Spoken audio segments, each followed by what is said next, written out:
Welcome back to our podcast. My name is Sean Phillips. Hi, what's going on? I'm Jordan Abramowitz.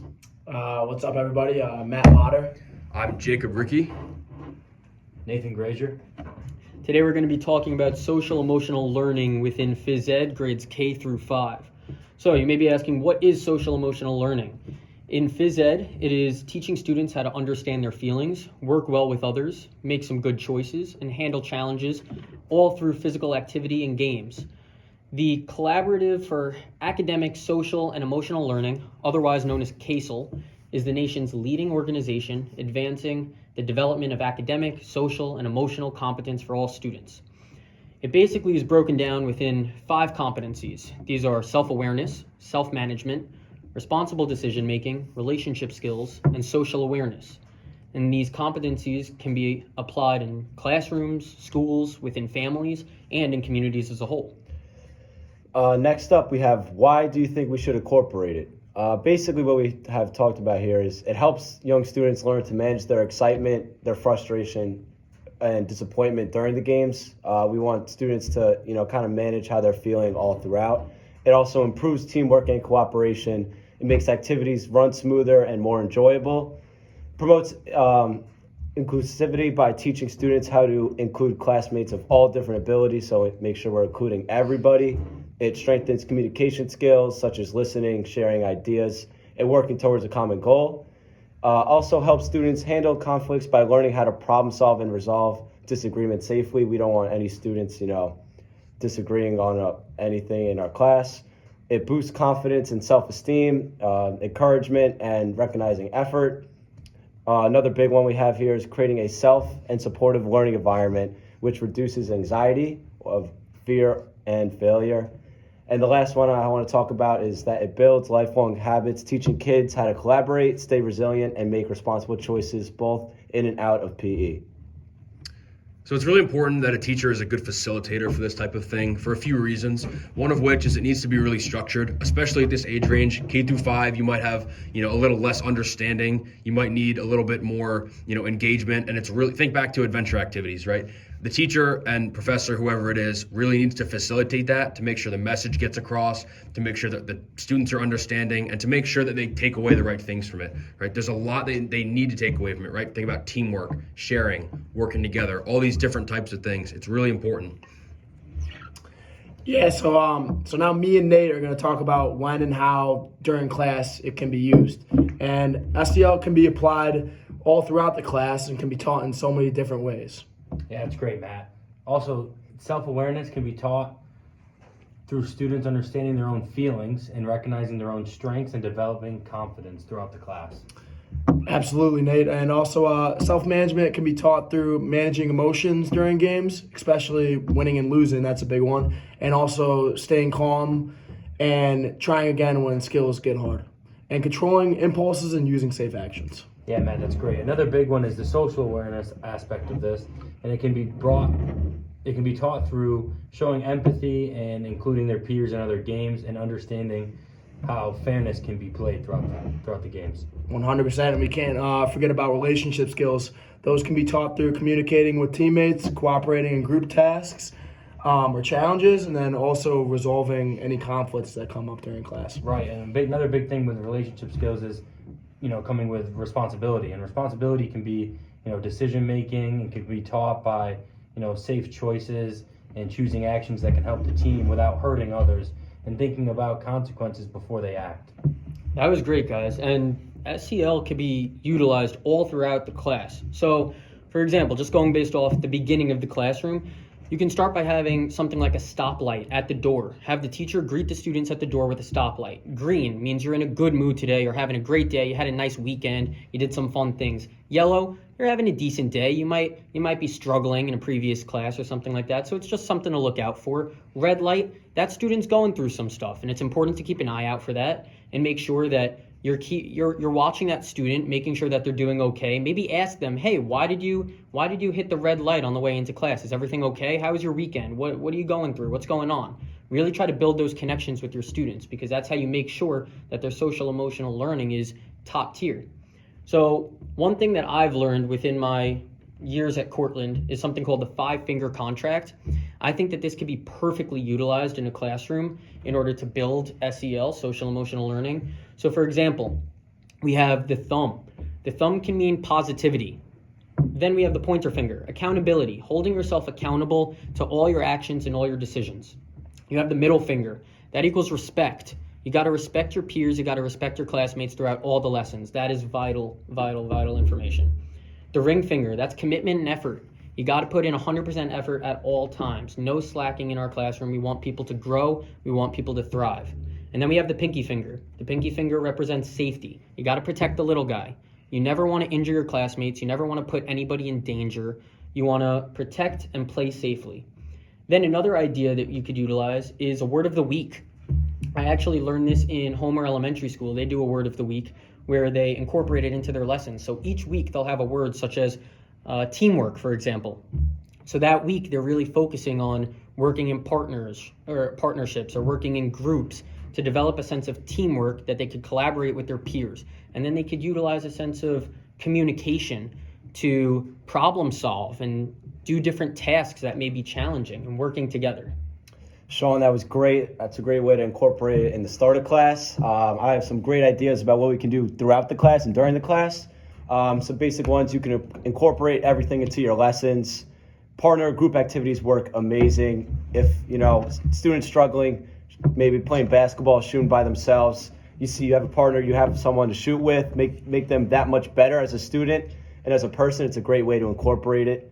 One example we found was domino effect. This is where a game where students had to find locomotor movements all around the classroom to collect dominoes and then bring them back to their team where they set them up and had to knock them down once they reach back from one cone to another.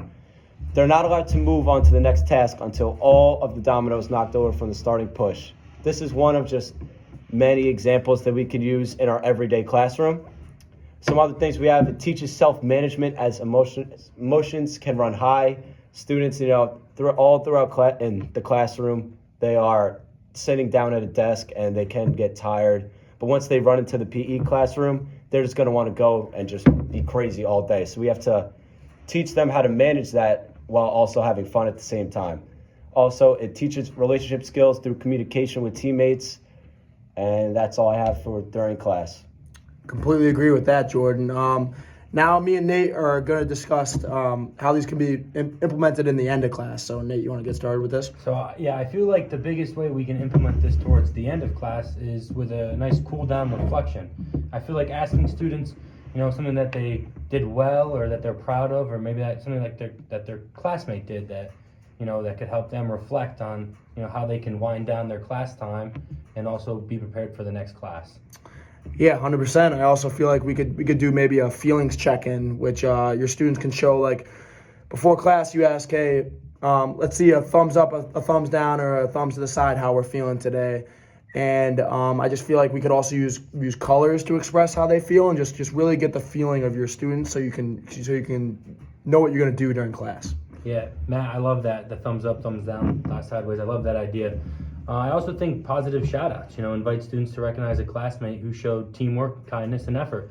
And, with this is, in my hometown over in West Jenny, the phys ed teacher there told me that every month they pick 4 to 5 students that they give a shout-out of the week, and that puts them in the class, the school, like news postings, and with their picture, a little bit about themselves, and it just gives them that extra bit of, effort and shows how, like, they can be shout out for their efforts that they do inside the classroom.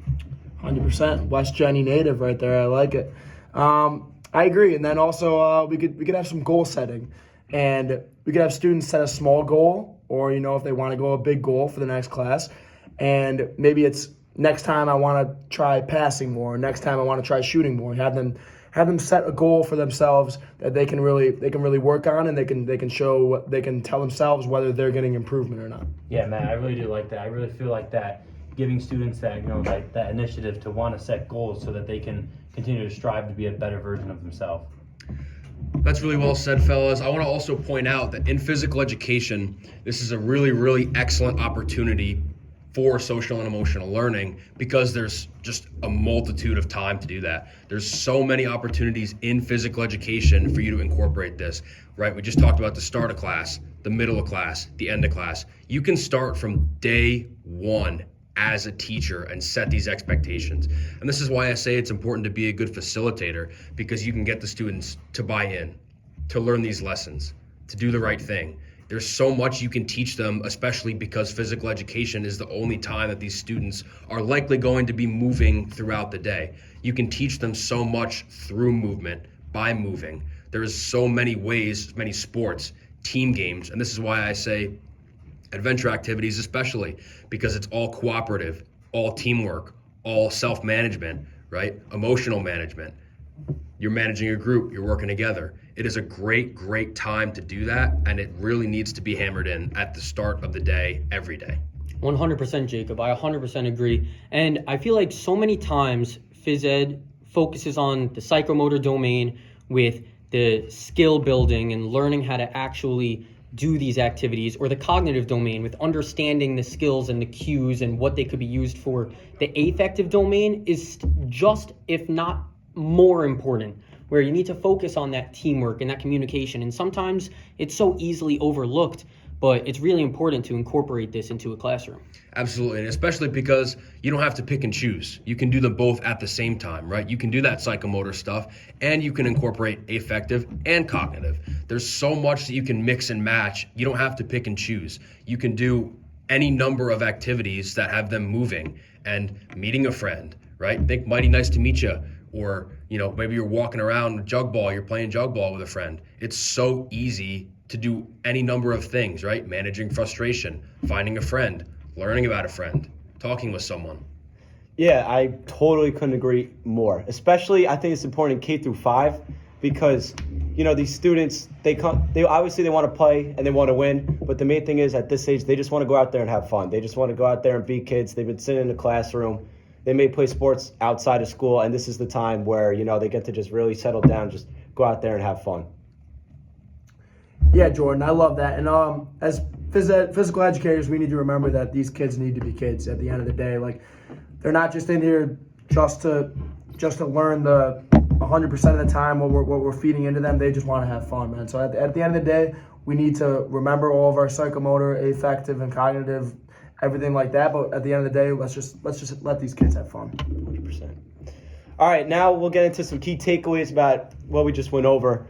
Social emotional learning, it helps all students grow emotionally and socially, 100%. Teaching them to understand their feelings, work with others, and overall just make positive choices through movement and games like we just brought up. It supports teamwork, communication, and confidence.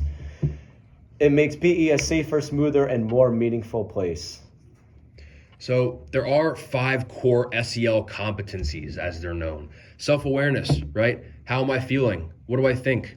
How am I as myself as an individual doing, right? Self-management. How am I reacting to what I'm aware of? How am I managing these feelings? How am I managing myself in a group? How am I contributing in a positive way, right? Social awareness. How am I affecting others? My team, my friends, my peers, the class as a whole, the teacher, right? How am I making a difference as a social aspect and a participant?